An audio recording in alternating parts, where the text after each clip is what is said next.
SSC 26 batch, যাদের নতুন পরিচয় এখন এইচএসসি 28 ব্যাচ, তোমরা অনেকেই এখন অনেক এক্সাইটেড বিকজ তোমাদের স্কুল লাইফ শেষ, তোমরা কলেজ লাইফ শুরু করতে যাচ্ছ, অনেকে নিজেদের প্রিপারেশন শুরু করে ফেলছো। একটু তোমাদেরকে থামাই, প্রিপারেশন শুরু করার পূর্বে কিছু জিনিসপাতি একটু কেয়ারফুল থাকা খুবই বেশি ইম্পর্টেন্ট। বিকজ তুমি একটা রাস্তায় যখন চলা শুরু করছো, ধরো কথার কথা তুমি ঢাকা থেকে তুমি যেতে চাও দেশের উত্তরবঙ্গে, তোমার আগে রাস্তার ডিরেকশনটাকে তোমার ঠিক করে নিতে হবে। তুমি যদি ম্যাপটা ভালো মতো না বুঝো, তুমি যাত্রা শুরু করছো বাট তুমি আগানো শুরু করছো হচ্ছে দক্ষিণ দিকে, তাহলে কিন্তু তুমি উত্তরবঙ্গে কখনো পৌঁছাবা না, রাইট? সো এই জিনিসটা কিন্তু আমাদের বুঝতে হবে যে তোমরা প্রিপারেশন শুরু করতে চাচ্ছ অনেকেই, বাট তোমাদের রাইট ডিরেকশনটা তোমাদের জানা খুবই দরকার, যে তোমরা কোন রাস্তায় তোমরা হাঁটবা, কোন রাস্তায় হাঁটলে তোমাদের যে কাঙ্ক্ষিত স্বপ্ন, কাঙ্ক্ষিত গোল, যে এইচএসসিতে একটা ভালো রেজাল্ট করা এবং দিন শেষে অ্যাডমিশনে তোমাদের হচ্ছে পছন্দের জায়গায়, তোমাদের স্বপ্নের জায়গায় যাওয়া, সেই রাস্তায় হাঁটতে হলে তোমাদের কোন জিনিসগুলো মাথায় রাখতে হবে সেটাই ছোট্ট করে জানাবো হচ্ছে আমাদের আজকের এই ভিডিওতে, যে কোন জিনিসগুলো আমাদের শুরু থেকে কেয়ারফুল থাকা খুবই ইম্পর্ট্যান্ট। সবচেয়ে গুরুত্বপূর্ণ আমাদের কলেজ লাইফে যে দুইটা জিনিস, সেটা হলো সময় ও সিলেবাস। তোমরা এতদিন পর্যন্ত সময় আর সিলেবাসের যে কম্বিনেশনটা দেখে আসছো, এখন সেই কম্বিনেশনটা হচ্ছে পুরোপুরি উল্টা। অর্থাৎ 9-10-এর সাথে আমি যদি কম্পেয়ার করি, 9-10-এ তোমরা যেই পরিমাণ সময় পাইছো আর সেখানে তোমরা যতটুকু তোমরা সিলেবাস ফেস করছো, এইচএসসি লাইফে আসে তোমাদের ঘটনাটা পুরোপুরি ঘুরে যাবে। বিকজ তুমি দেখবা যে এইচএসসি লাইফে তোমার সময়টা যাবে কমে এবং সিলেবাসটা যাবে অনেক বেশি বেড়ে। মানে সময়টা ঠিক যতটুকু কমবে তার থেকে সিলেবাস অনেক বেশি বেড়ে যাবে। ওকে, এই সময়টা আসলে ঠিক কতটুকু কমে আমাদের, তোমরা যদি হচ্ছে তোমাদের কলেজে যখন ক্লাস শুরু হবে তার থেকে তোমাদের টেস্ট পরীক্ষার আগ পর্যন্ত এই যে সময়টা তোমরা যদি ক্যালকুলেট করো না, এই সময়টা তোমরা দেখবা হচ্ছে এই সময়টা তোমাদের পাওয়া যায় প্রায় 18 মাসের মতো। তোমাদের কলেজে ক্লাস শুরু থেকে টেস্ট পরীক্ষা পর্যন্ত। টেস্ট পরীক্ষা পর্যন্ত কেন হিসেব করছেন? বিকজ নর্মালি আমাদের টেস্ট পরীক্ষা তোমাদের যতটুকু সিলেবাস এইচএসসি সেই সিলেবাসের উপরেই হয়, টেস্ট পরীক্ষার মধ্যেই আমাদের সিলেবাস শেষ করতে হয়, ওই সময়টা তোমাদের 18 মাসের মতো পাওয়া যায়। তুমি যদি এইচএসসি পর্যন্তই ক্যালকুলেট করতে চাও, টেস্ট পরীক্ষার সাথে আরো 2-3 মাস সময় তুমি হয়তো যোগ করে নিও নিজ দায়িত্বে, ঠিক আছে? তাহলে তুমি হিসাব করে দেখবা তুমি 18 থেকে 20-21 মাস পর্যন্ত সময় সর্বোচ্চ পাচ্ছ তোমাদের কলেজ লাইফের সিলেবাস শেষ করার জন্য। তাহলে এই সিলেবাসটা আসলে কতটুকু? এই যে ভাই অ্যারো সাইন দিয়ে যেটা দেখাইলাম, যে ভাই এই সিলেবাসটা এসএসসির তুলনায় অনেক অনেক অনেক বেশি, অ্যাটলিস্ট 3-4 গুণ বেশি। ওকে, তো তোমার এই জন্য শুরু থেকে কেয়ারফুল থাকা খুবই বেশি ইম্পর্টেন্ট। এবং তোমার জন্য যেটা সবচেয়ে বেশি ইম্পর্টেন্ট সেটা হলো সময়ের সদ্ব্যবহার, যে তোমার সময়টাকে খুবই প্রপারলি কাজে লাগানো। তোমরা মোটামুটি এসএসসির ছুটির পর থেকে তোমরা তো হচ্ছে মানে এসএসসি তোমাদের শেষ হওয়ার পর থেকে মোটামুটি ঈদ উপলক্ষে বলো একটা ছুটি তোমরা কাটাইছো, সামনে তোমাদের হচ্ছে কলেজে ক্লাস শুরুর আগ পর্যন্ত তোমাদের হাতে আরও কিছুদিন সময় থাকতেছে। অবশ্যই তোমরা ছুটি কাটাবা, অবশ্যই তোমরা হচ্ছে তোমাদের পছন্দের কাজগুলো করবা, তোমাদের শখ পূরণ করবা, অবশ্যই সেটা সত্যি কথা। কিন্তু এর পাশাপাশি এই সময়টা কাজে লাগায় দিনের কিছুটা সময় বের করে তোমরা যদি কিছু পড়াশোনা আগায় রাখতে পারো, তাহলে তুমি দেখবা সেটা তোমাকে সামনে অনেক অনেক বেশি তোমাকে হচ্ছে সহযোগিতা করতেছে তোমার সিলেবাস কমপ্লিট করার ক্ষেত্রে।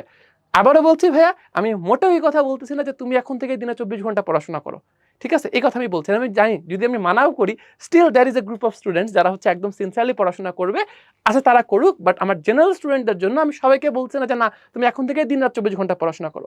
I am just suggesting you as a বড় ভাই যে দিনে কিছুটা সময় বের করো, এখন থেকে কিছুটা সময় বের করে কিছুটা তোমার পড়াশোনা একটু করে তুমি আগায় রাখো।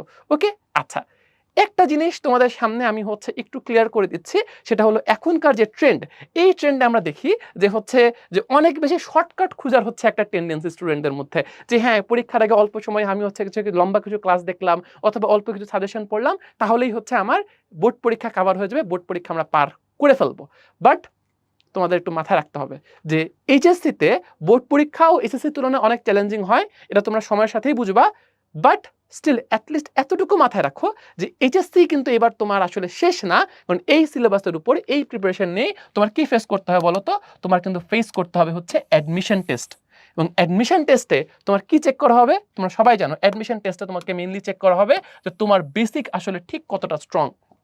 তাহলে এক্সামের আগে লাস্ট মোমেন্টের প্রিপারেশনের উপর ভিত্তি করে কিছু আমি লম্বা ক্লাস দেখলাম বা কিছু সাজেশন পড়লাম, ওইটা দিয়ে আমি পার পেয়ে যাব, এটা কিন্তু এইচএসসির ক্ষেত্রে হয় না।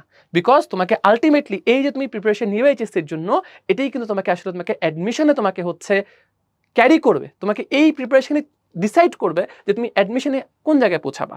সো এসএসসিতে যাই করে এসে থাকো না কেন, এইচএসসির ক্ষেত্রে একদম শুরু থেকে সিনসিয়ার থাকা, বেসিকগুলো ক্লিয়ার রাখা, জিনিসগুলো বুঝে বুঝে পড়া এবং এমন গাইডেন্সের মধ্যে থাকা যেখানে তুমি মোটামুটি শিওর যে না তোমাকে হচ্ছে প্রপার, তোমাকে হচ্ছে একটা গাইডলাইনের মধ্যে রেখে তোমার বেসিকটা ক্লিয়ার করা হবে এবং তুমি একটা ঠিকভাবে একটা জিনিস তুমি শিখবা, ঠিকভাবে তোমার আন্ডারস্ট্যান্ডিং তৈরি হবে। এই জিনিসটা ইনশিওর করা খুবই ইম্পর্টেন্ট, নাহলে তোমরা বুঝতেই পারতেছো মহাবিপদ। মানে অ্যাডমিশনে তুমি দেখা যাবে যে অনেক স্টুডেন্ট প্রতি বছরই দেখি যে অ্যাডমিশনের টাইমে গিয়ে তারা এমন বিপদের মধ্যে পড়ে যে ওই মোমেন্টে তারা হচ্ছে কুল কিনারা ঠিক মতো খুঁজে পায় না। ওকে, লাস্ট একটা টপিক নিয়ে যেটা না বললেই না, সেটা হলো বই। এই জিনিস নিয়ে আমাদের কখনো এতদিন চিন্তা করতে হয় নাই। এই জন্য কলেজ লাইফে এসে স্টুডেন্টরা একটা বড় কনফিউশনে পড়ে যায় যে কোন বই ফলো করবো, বিকজ এতদিন পর্যন্ত তো আমাকে বোর্ডই বই প্রোভাইড করতো, ওই বইটা পড়তাম, কাজ হয়ে যেত, তাহলে এখন আমি কোন বই পড়বো। আবার কলেজ তো আমার এখনো ডিসাইড হয় নাই, আমি একটা এখন বই কিনলাম, কলেজে হয়তো আরেকটা বই বলবে, তো আমি আসলে কি করবো, কলেজে কোন বই বলবে সেটা তুমি এখন জানি না। আবার এতগুলো রাইটারের বই, ম্যাথের জন্য তুমি দেখবা বাজারে 10-12টা রাইটারের বই আছে, ফিজিক্সের জন্য সেম, কেমিস্ট্রির জন্য সেম, তাহলে তুমি এখন কোন বই পড়বা।